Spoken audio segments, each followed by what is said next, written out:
Hello friends, welcome back to week by week pregnancy guide. ये आपकी pregnancy का 18वां हफ्ता है। पहले की तरह इस हफ्ते में भी हम लोग बात करेंगे कि बेबी का साइज क्या है, वो किस तरीके से ग्रो कर रहा है और आप अपनी बॉडी में क्या क्या चेंजेस फील करने वाले हो, क्या सिम्टम्स आपको फील हो सकते हैं। इसके साथ में हम लोग बात करेंगे बी अ मॉम चैनल की तरफ से कुछ स्पेशल टिप्स जो आपके लिए बहुत ज्यादा मददगार साबित हो सकते हैं। So let's get start.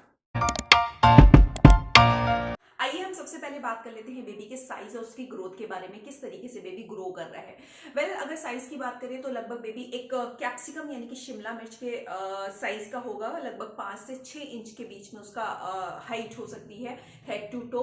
इसके साथ में बेबी का वेट जो हो सकता है वो लगभग 185 से 190 ग्राम के बीच में हो सकता है। फिलहाल बच्चा अपनी आंखें खोल के दे सकता है, लाइट को महसूस कर सकता है, स्माइल कर सकता है, हिकअप्स अब उसने लेने स्टार्ट कर दिए। इसके साथ में वो जवाई भी ले रहा है, हिकअप्स यानी कि हिचकी भी ले रहा है। साथ में बेबी सुन भी सकता है, आपकी आवाज को महसूस कर सकता है। अगर आप उससे बातें करोगे तो वो उसको महसूस, उसे समझ में नहीं आएगा बट वो उसको महसूस कर सकता है। वो स्मेल को भी महसूस कर सकता है। 18वें से 20वें हफ्ते के बीच में आपकी डॉक्टर आपको लेवल 2 अल्ट्रासाउंड स्कैन के बारे में बोल सकती है, वो आपको कराना पड़ेगा। मैं आपसे कहूंगी कि जब आप इसके लिए जाएं तो अपने हस्बैंड को जरूर साथ लेके जाएं, क्योंकि इस स्कैन में आपको प्रॉपरली बच्चे का मूवमेंट, बच्चा किस तरीके से हिल डुल रहा है, आपको किक कर रहा है, किस तरीके से उछल कूद कर रहा है। कभी कभी कुछ लोग इस चीज को भी महसूस कर पाते, देख पाते हैं कि बच्चा वूम के अंदर जो है वो स्माइल कर रहा है या फिर जवाई ले रहा है या फिर हिकअप्स ले रहा है। ये बहुत ही प्लीजिंग मोमेंट होता है जब आपका बेबी आपके वूम में है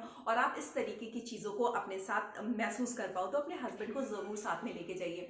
इसके साथ में ये स्कैन इसलिए किया जाता है कि बच्चे में कोई बर्थ डिफेक्ट तो नहीं है, जन्मजात दोष तो कोई नहीं है। इसके साथ में ये देखा जाता है कि बच्चे का बर्थ डेट क्या होने वाली है, लाइक बेबी का आपकी डिलीवरी डेट क्या होने वाली है। इसके साथ में बर्थ कैनल को प्रॉपरली चेक किया जाता है कि बच्चेदानी का मुंह कहीं पहले तो नहीं खुल जाएगा, इस चीज को भी चेक किया जाता है। अगर ऐसी कुछ सिचुएशन होती है तो डॉक्टर आपको कुछ सजेस्ट कर सकती है, वो मैं आपको आगे वीडियो में बताऊंगी। कहीं ना कहीं हम लोगों के माइंड में क्यूरियोसिटी होती है कि हमारे मुंह में मेल चाइल्ड है या फीमेल चाइल्ड है। तो ये क्यूरियोसिटी जो होती है 18 से 20वें हफ्ते पे क्लियर हो जाती है। लेकिन प्रॉब्लम यहाँ क्या है कि यहाँ इंडिया में जो है वो इलीगल है इस चीज को चेक कराना कि आपके वूम में मेल चाइल्ड है या फीमेल चाइल्ड है। तो इसके बारे में ना तो आपको डॉक्टर बताएंगे और ना ही आपका पूछना जो है वो ठीक रहेगा। आप इसके बारे में डॉक्टर से ना डिस्कस करें तो वही बेहतर है। आइए अब हम लोग बात कर लेते हैं कि आपकी बॉडी में आप क्या चेंजेस फील कर रहे हो, क्या सिम्टम्स आप फील कर सकते हो। इस वीक में आपको इंडाइजेशन की प्रॉब्लम का सामना करना पड़ सकता है, क्योंकि जो प्रेगनेंसी के हार्मोन्स होते हैं वो आपकी बॉडी की जो मसल्स होती हैं और डाइजेशन सिस्टम की जो मसल्स होती हैं उनको थोड़ा रिलैक्स कर देते हैं, जिसकी वजह से आपको जो है इंडाइजेशन का सामना करना पड़ सकता है। इसके साथ में आप महसूस कर सकते हो कि हार्ट बर्न की प्रॉब्लम आपको हो सकती है, जो सीने में जलन होती है वो आपको हो सकती है, क्योंकि आपका बेबी अब जो है वो ग्रो कर रहा है, वो ऊपर की तरफ को बढ़ रहा है, जिसकी वजह से जो टमी का जो एसिड है वो ऊपर की तरफ को आ रहा है, जिसकी वजह से आपको सीने में जलन भी महसूस हो सकती है। 18 वीक तक आते आते लगभग आपने 6 किलो वेट गेन कर लिया होगा, लेकिन ये women to women, female to female vary करता है कि आपने कितना वेट गेन किया है। आपको किसी भी कीमत में अपना वेट जो है वो लूज नहीं करना है। अगर आपका ड्रास्टिक चेंज होता है वेट गेन में और वेट लॉस में तो आपको इमीडिएटली अपने डॉक्टर से कंसल्ट करना है। इसके साथ में जो 18 वीक की प्रेगनेंसी होती है, यहाँ तक आते आते अगर आपकी सेकेंड प्रेगनेंसी है, थर्ड प्रेगनेंसी है, तो आप समझ जाओगे कि आपके जो वूम में है वो आपका बेबी उछल कूद कर रहा है, उसके किक्स आप महसूस करने लगोगे। लेकिन अगर आपका फर्स्ट बेबी है तो हो सकता है आप इसको महसूस ना करो, क्योंकि अभी आपका कोई एक्सपीरियंस भी नहीं है। तो आपको ऐसा लगेगा कि पेट पे कुछ गड़गड़ाहट, बुलबुले फूटने जैसा आपको महसूस होगा। आपको घबराने की जरूरत नहीं है, आने वाले टाइम में आप उसको महसूस करना स्टार्ट कर दोगे। जैसे मैं आपको पहले भी बता चुकी हूँ कि आपकी बॉडी का ब्लड फ्लो बहुत तेजी से बढ़ रहा है, जिसकी वजह से आपको नोज ब्लीडिंग भी हो सकती है, लाइक नाक से खून आना हो सकता है। अगर ऐसा कुछ हो रहा है तो आप डॉक्टर से कंसल्ट करिए। आप जो है आपकी बॉडी में जो है ब्लड फ्लो के साथ साथ जो फ्लूइड है यानी कि पानी का प्रोडक्शन भी बहुत तेजी से बढ़ रहा है। जब पानी का प्रोडक्शन बहुत तेजी से बढ़ रहा है, उसके साथ में अगर आपने जो है पानी पीना कम किया है, आपको पानी कम पी रहे हो, फ्लूइड इनटेक कम कर रहे हो, तो उसकी वजह से आपको डिहाइड्रेशन का सामना भी करना पड़ सकता है। इस वीक में आपको हो सकता है कि क्रैम्प्स आना स्टार्ट हो जाए, पैरों में दर्द स्टार्ट हो सकता है, साथ में आपको सोने में दिक्कत भी महसूस हो सकती है, तो बेहतर यही है कि आप अपने लेफ्ट साइड में सोना स्टार्ट अभी से कर दें, क्योंकि आगे भी आपको लेफ्ट साइड में ही सोना है।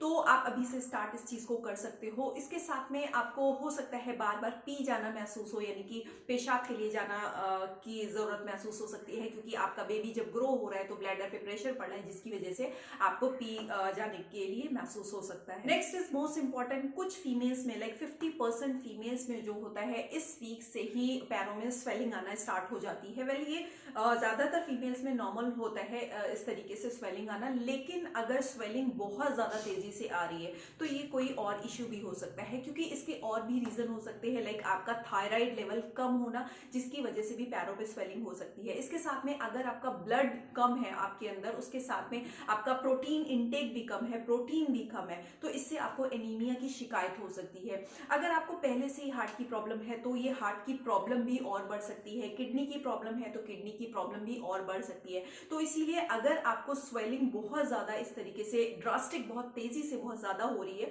तो आप इमीडिएटली डॉक्टर से कंसल्ट करिए। अदरवाइज अगर हल्की फुल्की स्वेलिंग है तो वो बिल्कुल नॉर्मल है, आपको उसमें घबराने की जरूरत नहीं है। नेक्स्ट इज, जैसे मैंने आपको बताया कि लेवल 2 का जो अल्ट्रासाउंड स्कैन, एनोमली स्कैन होगा, तो उसमें आपका जो बर्थ कैनल है, तो यानी कि बच्चेदानी का मुंह भी चेक किया जाता है कि वो कहीं पहले तो नहीं खुल जाएगा, इस चीज को चेक किया जाता है। तो इसीलिए अगर ऐसी कोई भी मतलब इंडिकेशन दिख रहा होता है, कोई भी कंडीशन इस तरीके की दिख रही होती है, तो डॉक्टर आपको सजेस्ट करते हैं, वहां पे एक छोटा सा माइनर सा ऑपरेशन होता है, तो बच्चेदानी के मुंह पे जो है वो कुछ स्टिचेस लगा दिए जाते हैं, कि ताकि जो है आपका जो प्री मेच्योर डिलीवरी ना हो, बच्चा पहले बाहर ना आ जाए, जो कि बहुत ज्यादा हार्मफुल हो सकता है। इसीलिए अगर इस तरीके से कोई डॉक्टर आपको बोलते हैं तो प्लीज उसको सीरियस ले, उसको अवॉइड ना करें। अब हम लोग बात कर लेते हैं बी अ मॉम चैनल की तरफ से, यानी कि मेरी तरफ से कुछ स्पेशल टिप्स जो आपके और आपके बेबी के लिए बहुत ज्यादा मददगार साबित होते हैं। तो सबसे पहली चीज जो मैं हमेशा अपनी वीडियोस में बोलती हूँ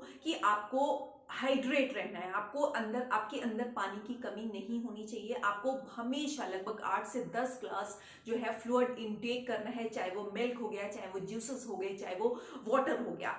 टोटल मिला के आपको 8 से 10 ग्लास जो है फ्लूइड आपके अंदर जाना चाहिए, क्योंकि इससे आपको बहुत सारी प्रॉब्लम से निजात मिलती है। Next is, you need lots of protein, vegetable, fruits, calcium, iron, omega 3 fatty acid, folic acid, ये सारी चीजें आपको जरूर चाहिए। इसलिए अपनी डाइट को जो है उस पर बहुत ज्यादा फोकस करना है। थर्ड थिंग जो मैं अक्सर बोलती हूँ कि आपको जो है थोड़ी थोड़ी क्वांटिटी बार बार खानी है।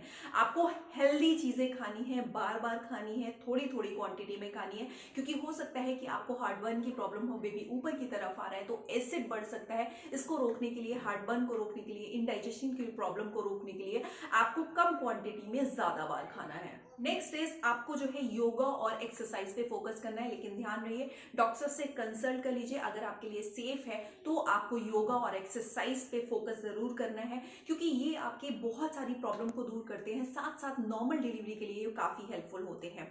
9 मंथ की प्रेगनेंसी में बहुत सारे प्रेगनेंसी ब्लूज हो सकते हैं। हो सकता है आपका मूड स्विंग्स हो, आपको कुछ अजीब सा लग रहा हो, आपके दिमाग में अजीब अजीब थॉट्स आ रहे हो, तो आप प्लीज अपना जो सराउंडिंग्स है उसको चेयरफुल और ब्राइट रखिए, एकदम अपने आप को पॉजिटिव रखिए, ये आपके लिए बहुत ज्यादा जरूरी है। नेक्स्ट इज, आपको जो है मैटरनिटी वेयर, यानी कि जो उस टाइम आपको कंफर्टेबल वेयर है वो ज्यादा जरूरी है, जो मैंने पहले भी वीडियो में डिस्कस किया है। इसके साथ में पेरेंटिंग बुक्स पे जो बहुत ज्यादा जरूरी है, आपको खर्च जरूर करना है। कोई भी मेडिसिन अगर आपको कुछ प्रॉब्लम हो रही है तो बिना डॉक्टर के कंसल्ट के बिल्कुल भी नहीं लेनी है। हाइजीन को मेंटेन रखना है, साफ सुथरी जगह पे आपको रहना है, बाहर ज्यादा क्राउड में, और लाइक इस टाइम कोरोना चल रहा है तो आपको जो है बाहर थोड़ा सा अवॉइड करे, वो ज्यादा बेहतर है। इसके साथ में जो है आपको कैफीन, अल्कोहल, टी, इन सारी चीजों को, जो अनहेल्दी फूड्स हैं उनसे जरा डिस्टेंस मेंटेन करके रखें, वो ज्यादा बेहतर है। जैसा कि मैंने आपको बताया कि अब आपका बेबी आपको महसूस करता है, आपकी आवाज को सुन सकता है, तो आप उससे बातें करना स्टार्ट कीजिए। इससे एक बॉन्डिंग पहले से ही बनना स्टार्ट हो सकती है। आपके हस्बैंड के लिए भी ये सजेशन है कि आप अपने बेबी से बातें करना स्टार्ट कीजिए। हाँ, हालांकि वो उसे समझ नहीं पाएगा, लेकिन वो उसको महसूस करता है, आपके टच को भी महसूस करता है। नेक्स्ट इज, आप जो है अपने सर के नीचे जो है वो ऊंचा तकिया मत रखिए, अपने पैरों के नीचे आप एक तकिया रख सकते हो, जिससे आपको जो क्रैम्प्स आपके हो रहे हैं, पैरों में दर्द हो रहा है, उससे आराम मिलेगा। And finally I will say कि आपको पॉजिटिव रहना है, एकदम चेयरफुल रहना है, अपनी प्रेगनेंसी को एंजॉय करना है। ये वक्त बहुत ही इंपॉर्टेंट है, इसको आपको एंजॉय करना है, आपको डिसिप्लिन रहना है, डिसिप्लिन बहुत ज़्यादा ज़रूरी है, बाहर की चीज़ें अवॉइड करनी है, हाइजीन मेंटेन करना है। फाइनली यही मेरा आपको सजेशन है। So that's all for this video. I hope ये वीडियो आपके लिए काफ़ी इंफॉर्मेटिव रही होगी। अगर रही हो तो लाइक किए बिना बिल्कुल भी मत जाइएगा। Then be healthy, be safe, have a good day, bye bye. अपना बहुत ख्याल रखें। Thanks for watching your mom channel. Bye bye.